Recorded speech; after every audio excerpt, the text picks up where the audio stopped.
இப்ப ஆண்டவர் என்ன தெளிவா வசனத்தில் இருக்குதுங்க. உலகத்தின் ஐஸ்வர்யத்தை குறித்தோ உலகத்தின் காரியத்தை குறித்தோ போதிக்க வேண்டிய அவசியம் இல்லைன்னு இருக்கு. கீழானவைகள் அல்ல மேலானவைகளே நாடுங்கள்னு இருக்கு. ஆண்டவர் அதை பத்தி சபை எதுக்கு கொடுத்தோன்ற டீடைல்ஸ் எல்லாமே இருக்கு. அதை விட்டுட்டு உங்களை மயக்கிற வஞ்சிக்கிற உபதேசம், உங்களை அப்படியே அழிவுக்கு நேராக இருக்கிற உபதேசங்களை நேரி, ஏன்னா நியாயப்பிரமாணம் உங்களை எங்க கொண்டு போகாது, உங்களை பூரணப்படுத்தாது. நியாயப்பிரமாணம் எங்க கொண்டு போகாது, பரலோகத்துக்கு கொண்டு போகாது. நியாயப்பிரமாணத்தை ஃபாலோ பண்ணவர்கள் வாக்குத்தத்தம் பண்ணப்பட்டதை அடையாமல் போனார்கள் இருக்கு. அப்ப அந்த உபதேசத்தை உங்களுக்கு கொடுக்கணும். இப்ப ஏன்னா உங்களை பரலோகத்துக்கு போடாம தடுக்கிறதுக்கு வஞ்சனை. இப்படி சொன்னாரோ, இதுவும் இவர் சொன்னதாங்க, நியாயப்பிரமாணம் இவர் சொன்னதானே, அதுல உள்ளதானே எடுத்து சொல்றோம் அப்படின்னு சொல்லி நூதனமா போதிச்சு சபையை மோசம் போக்குற இயேசபேலின் உபதேசம். இந்த வஞ்சிக்கிற அந்த சுபாவத்தை நீங்க கண்டுபிடிக்கிறவங்களா இருக்கணும். நீ கடைசி காலத்துல எத்தனை பேர் உங்களுக்கு போதிச்சு இந்த கீழாண்மைகள் அல்ல மேலாண்மைகளே நாங்க சொல்றானோ, எத்தனை பேர் சொல்றாங்களோ, யார் சொன்னாலும் வெறும் இதை மட்டுமே உங்களுக்கு போதிக்கிறவர்களால் மட்டுமே நீங்கள் உங்களை பாதுகாத்துக் கொள்ள முடியாது. உங்களுக்குள்ள இருக்கிற பரிசுத்த ஆவியானவர் உங்களை பாதுகாக்க வல்லமை உள்ளவராக இருக்கிறார். நீங்க அந்த இன்ட்ரெஸ்டுக்கு வரணும். உங்களை அதுக்கு நீங்க ஒப்பு கொடுக்கணும். யாராவது போதிப்பாங்க, உடனே நீங்க யாராவது ஏதோ ஒரு உபதேசம் சொன்னா அடுத்து என்ன யோசிக்கிறீங்க? உடனே அவரை கேட்கலாமா, இல்ல இந்த ஊழியக்காரரை கேட்கலாமா, இந்த பைபிள் டீச்சரை கேட்கலாமா? அவரை கேட்டதுக்கு சரியான விளக்கம் கிடைக்கும். உங்க எண்ணம் நல்லது. நான் என்ன சொல்றது தெரியுமா, எத்தனை நாளைக்கு நீங்க இப்படிப்பட்டதான பைபிள் டீச்சர்ஸே டிபெண்ட் பண்ணி இருப்பீங்க? இந்த கள்ள உபதேசங்கள் ஒரு காலகட்டம் வரைக்கும் அப்படியே ஸ்ப்ரெட் ஆகும். அடுத்து அவங்க அதை அடுத்த ஜெனரேஷன் கொடுத்துட்டு போயிடுறாங்க. இயேசுக்கு விரோதமான கள்ள உபதேசங்கள் இயேசு காலத்தில் ஆரம்பித்து இன்னைய வரைக்கும் இருக்குது பாருங்களேன். முதலாவது சபைக்கு பார்த்து சொல்லும் போது என்ன சொல்றாரு ஆண்டவர், நான் வெறுக்கிற நிக்கோலாய் மதஸ்தாருடைய உபதேசத்தை நீயும் வெறுக்கிறாய். ஆனா ரெண்டாவது சபைக்கு சொல்லும் போது, மூணாவது சபைக்கு சொல்லும் போது என்ன வசனம் சொல்லுது? நிக்கோலாய் மதஸ்தாருடைய உபதேசத்தை ஃபாலோ பண்றவங்க உங்ககிட்ட இருக்கிறாங்க. அப்ப அந்த உபதேசம் அன்னிலிருந்து அப்படியே கிராஸ் ஆகி அடுத்த மூணாவது சபை வரைக்கும் வந்துருச்சு பாருங்க. அப்ப அந்த கள்ள உபதேசத்தை முதல் சபையின் காலத்தில் எதிர்த்தவங்க மூணாவது சபையின் காலத்திலும் எதிர்க்கிறவங்க இருக்கணும். அஞ்சாவது சபை காலத்தில் எதிர்க்கிறவங்க இருக்கணும். ஏழாவது சபை காலத்தில் இந்த கள்ள உபதேசம் இயேசு வர வரைக்கும் இருக்கும் பூமியில. அப்ப அதை எதிர்க்கிறவர்களும் இயேசு வர வரைக்கும் இருக்கணும். அப்ப நீங்க என்ன எதிர்பார்க்கறீங்க? இந்த பைபிள் டீச்சர்ட்ட கேட்டு நம்ம தெரிஞ்சுக்கலாம். நீங்க தெரிஞ்சுக்கிட்டீங்க, சாஃப்ட் ஆயிடுறீங்க. கரெக்டா பைபிளை பார்த்து சொல்லியிருக்கிறா, அப்ப சரியா தான் இருக்கும். ஓகே ரைட், நீங்க தப்பிச்சிட்டீங்க. ஆனா நீங்க எத்தனை பேரை காப்பாத்தினீங்க? அதான முக்கியம். நீங்கள் அந்த உபதேசத்தை நீங்கள் படிக்கிறவங்களா இருக்கணும். அந்த கள்ள உபதேசம் வரும்போது அதை உணர்கிறவங்களா நீங்க இடத்துக்கு வரணும். அவங்க சொல்லும் போதே நான் உங்களுக்கு சொல்றேன், ஒரு கள்ள உபதேசத்தை ஒருத்தவங்க உட்காந்து பேசும்போது அவன் பேச ஆரம்பிக்கும் போதே உனக்குள்ள ஆவியானவன் உணர்த்துவார். அவன் கள்ள உபதேசக்காரன், அவன் பேசுறதுல ஏதோ ஒரு பிரச்சனை இருக்கு, அவன்கிட்ட ஏதோ ஒரு பிரச்சனை இருக்கு அப்படின்னு உணர்த்துவார். நீ அவனை பார்க்க அவன் கூட உட்கார கத்தர அதை வெளிப்படுத்தி கொடுத்துக்கிட்டே இருப்பார். இதுதான் ஸ்பிரிச்சுவல் ஸ்டாண்டர்ட். அந்த ஸ்டாண்டர்டுக்கு நீங்க வரணும் பாருங்க. நீங்க ஊழியக்காரனையே டிபெண்ட் பண்ணி அவன் சொல்லிட்டு போன பிறகு எத்தனை பேர் வஞ்சிக்கப்படுறோம்? இவ்வளோ 2000 வருஷம் பரிசுத்த ஆவியானவர் ஊற்றப்பட்டாச்சு. இன்னைக்கும் கள்ள உபதேசம் பாருங்க. இப்ப சைனால ஒருத்தன் பிறந்திருக்கிறாரு. கடைசி காலத்திலே கிறிஸ்து மாம்சத்தில் வெளிப்பட்டார், சர்ச் ஆஃப் அல்மைட்டி காட் அப்படின்னு சொல்லி வந்து சைனால ஒரு மாம்சத்தில் இருக்கிறாரு. அந்த வார்த்தை மாம்சமாகி அது இப்ப கடைசி காலத்தில் ஒரு மாம்சத்தில் வந்துட்டாருன்னு சொல்லி அதே வசனங்களை அப்படியே தப்பா போதிச்சு வாட்ஸ்அப்ல குரூப் ஆரம்பிச்சு இன்னைக்கு எத்தனை பேர் அதுல வஞ்சிக்கப்பட்டிருக்கிறாங்க, எத்தனை பேர் போயிட்டாங்க.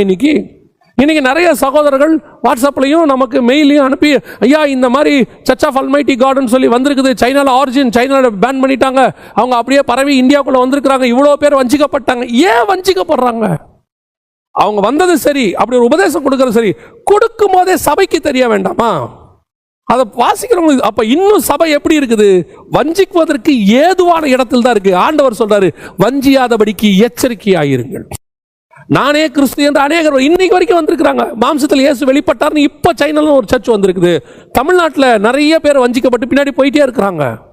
ஏங்க இயேசு மாம்சத்தில் எப்படிங்க வெளிப்படுவாரு? இது ஒரு சிம்பிள் லாஜிக். ஒரு தடவை மாம்சத்தில் வெளிப்பட்டார், அவர் அதுக்கப்புறம் மேகம் நீங்கள் காணும்படி எப்படி எடுத்துக்கொள்ளப்பட்டாரோ அப்படியே மேகங்கள் மேல் வருவார்.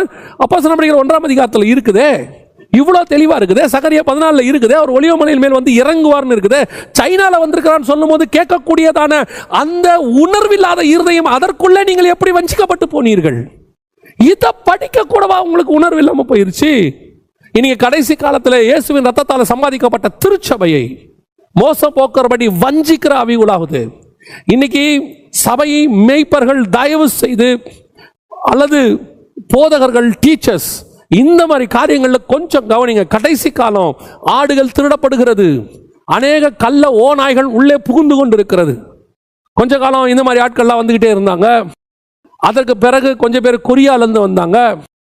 அவங்க பைபிள் ஸ்டடி எடுக்கிறேன்னு சொல்லி கொஞ்சம் பேரை வஞ்சித்துட்டு போனாங்க. அதற்கு பிறகு கொஞ்சம் பேர் ஹீப்ரு வழியாக வந்தாங்க உள்ள. அவங்க கொஞ்சம் பேரை வஞ்சித்துட்டு போனாங்க. இப்போ சைனாலேருந்து கொஞ்சம் பேர் வந்திருக்கிறாங்க. கமாலியல் சொல்றாரு அப்போஸ்தலர் நடபடிகளில், இது தானாய் தோன்றி இருக்குமானால் தானாலே மறந்து போகும். உண்மைதான், தானா மறைஞ்சிரும். அதுக்குள்ள எத்தனை ஆடு நாசமாகுது பாருங்களேன். எத்தனை ஆடுகள் ஓநாய்களுக்கு இரையாய் மாறுகிறது. அப்போ உட்கார்ந்து பேசும்போதே உங்களுக்கு உணர்வு வர வேண்டாமா? கர்த்தர் சொல்றாரு, வஞ்சியாதபடிக்கு எச்சரிக்கையாகிருங்க. யார் எந்த உபதேசம் சொன்னாலும், நீங்கள் படித்த இந்த உபதேசம் உங்களை ஒரு திருச்சபையில், ஆவிக்குரிய திருச்சபையில் சேர்த்து 10 வருஷம் 20 வருஷம் உங்களை வளர்த்து உங்களை கர்த்தருடைய போதனைக்குள்ள வச்சு எவ்வளவு அழகா கொண்டு வந்திருக்கிறாங்க. எப்படி ஒரே நாளில் மாறி போகிறீர்கள்? அதான் பவுல் கேட்கிறாரு, அதற்குள்ளாகவா நீங்கள் மாறி போனீர்கள்? அதற்குள்ளாக உங்களை வஞ்சித்தவன் யார்? அதற்குள்ளாக இந்த சுவிசேஷத்தை விட்டு போவதற்கு உங்களுக்கு எப்படி மனம் வந்ததுன்னு கேட்கிறாரு. இன்னைக்கு அதுதான் கடைசி காலத்தில் நடக்கிற அநியாயம். சபைக்குள்ளே நான் தீர்க்கதரிசின்னு சொல்லி எத்தனை பேர் ஜனங்களை நல்ல சபையில போத கொடுக்குறாங்க, வசனம் கேட்டுக்கிட்டே இருக்குது. திடீர்னு யார் ஒருத்தருக்குள்ளாவது எங்க இருந்தாவது இந்த மாதிரி கள்ள உபதேசம் உள்ள வந்துடுது. அது சபைக்குள்ள அப்படியே கொஞ்சம் கொஞ்சமா கிரியை செய்து, நான் தீர்க்கதரிசின்னு சொல்லி ஏசபேல் என்னும் அந்த தீர்க்கதரிசியானவள் சபையை மோசம் போக்குற மாதிரி சபைக்குள்ள சபையில இருந்து 10 ஆத்மாவை கூட்டிட்டு போய் தனியா சர்ச்சை ஆரம்பிச்சிருது. அந்த சபையில இருந்து 10 பேர் போதுங்க பாரு. அதுதான் ஆச்சரியம். அவ்வளோ உபதேசத்துல வளர்ந்தவங்க இப்படி ஒரு வஞ்சிக்கிற ஆவிக்கு தங்களை செவி சாய்க்கிறாங்களே. நான் எப்பவுமே சொல்வேன், இது ஒரு வகையில் கர்த்தருடைய அனுமதி. எத்தனை கலை நம்ம சபையில் இருக்குதுங்கிறது தெரியும். நான் என்ன விரும்புகிறேன், அந்த கலையே இல்லாமல் இருந்தால் நல்லா இருக்குமே. எல்லாமே கர்த்தருடைய வசனத்துக்குள்ள வளர்க்கப்பட்ட நல்லா இருக்குமே. கலைகளாக போனவர்கள் கூட ஆத்துமாக்கள் தானே. இவர்களும் போய்விட்டார்களே, எப்படி 10 பேர் போயிட்டாங்களே, அப்படி நம்ம யோசிக்கணும். கடைசி காலத்தில் இப்படிப்பட்டவர்கள் உங்கள் வீடுகளுக்குள்ளே வருவார்கள். வெளிநாடுகளில் இருக்கிறீங்க, செய்தி கேட்குறீங்க, ரொம்ப நல்லது. பல நேரங்களில் நீங்கள் ஆலயத்துக்கு போக முடியாது. விசிட்டிங் பாஸ்டர்ஸ்னு கொஞ்சம் பேர் வருவாங்க, வீடு வீடாக வருவாங்க. உங்களுக்கு ஏற்ற மாதிரி ப்ராஃபஸி சொல்லுவாங்க. உங்களுக்கு ஒன்று சொல்லுகிறேன், நான் அந்த காலத்திலேயும் சொல்லிகிட்டே தான் இருக்கிறோம், இப்பவும் சொல்கிறோம். தீர்க்கதரிசி என்கிறவன் உங்கள் இருதயத்துக்கு ஏற்ற மாதிரி பேசுகிறவன் அல்ல. தீர்க்கதரிசி என்கிறவன் உங்களை சந்தோஷப்படுத்துறதுக்கு வரமாட்டான்.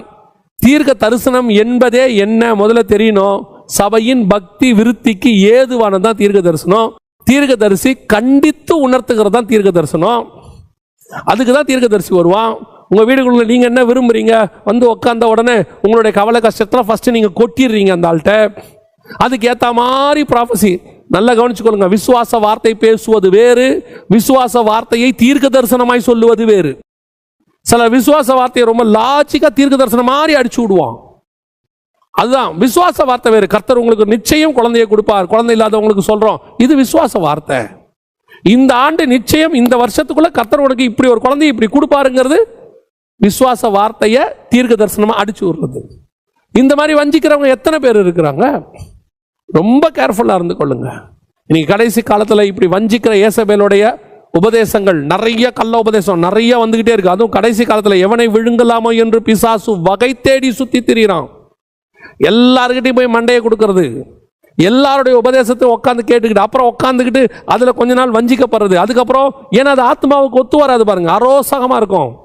அது ஆத்மாவுக்கு ஒத்து போகாது.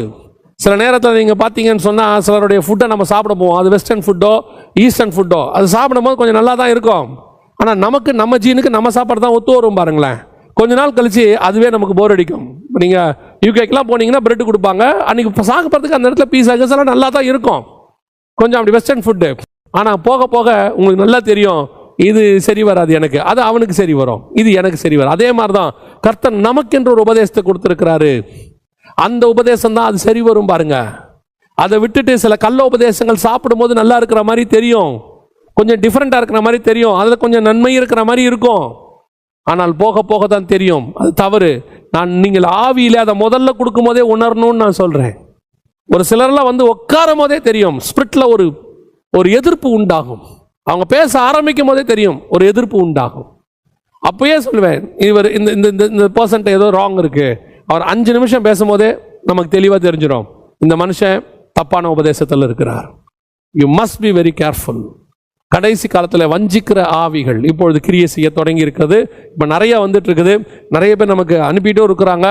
நீங்களும் கேர்ஃபுல்லாக இருங்க. வாட்ஸ்அப்பில் ஒரு குரூப்பில் சர்ச் நடத்துகிறாங்க, ஜாயின் பண்ண சொன்னாங்க. சும்மா தான், ஃப்ரீ தான், ஜாயின் தான் பண்ண சொன்னாங்க. ஜாயின் தான் பண்ணோம். அவங்க நோட்ஸ் அனுப்பி விட்டாங்க. அது 40 கிளாஸஸ், 20 கிளாஸஸ்.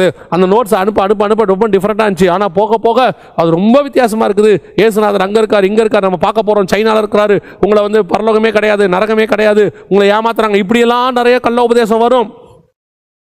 வஞ்சிக்கிறது. உங்களுக்கு ஒரு ஊழியக்காரரை கத்தர் கொடுத்துருக்கார். நான் எப்பவும் சொல்லுவேன், ரட்சிக்கப்பட்டவர்களே கத்தர் அனுதினமும் சபையிலே சேர்த்தார். உங்களுக்கு ஒரு சர்ச், உங்களுக்கு ஒரு மெய்ப்பன், அங்கே சில உபதேசம், அதில் தரித்துருங்க. அந்த உபதேசங்களில் அங்கே கொடுக்குறவரும் 100% யாரும் இங்கே பர்ஃபெக்ட் இல்லை, நாங்கள் உட்பட. Nobody is perfect. சில பிரச்சனைகள் வர செய்யும், அதை நாங்கள் பேசி தீர்த்துக்கலாம். அது குடும்ப பிரச்சனை மாதிரி. அதை விட்டுட்டு நீங்கள் இங்கே பயந்துக்கிட்டு, நம்ம மந்தையை பயந்துக்கிட்டு வெளியே போனீங்க, ஓனாய் இருக்குது, ஓனாய் கடிச்சு கோதறிட்டோம். ரொம்ப கேர்ஃபுல்லாக இருங்க. முதலாவது இயேசு சொல்லுகிறார், ஒருவரும் உங்களை வஞ்சியாதபடிக்கு எச்சரிக்கையா இருங்கள்.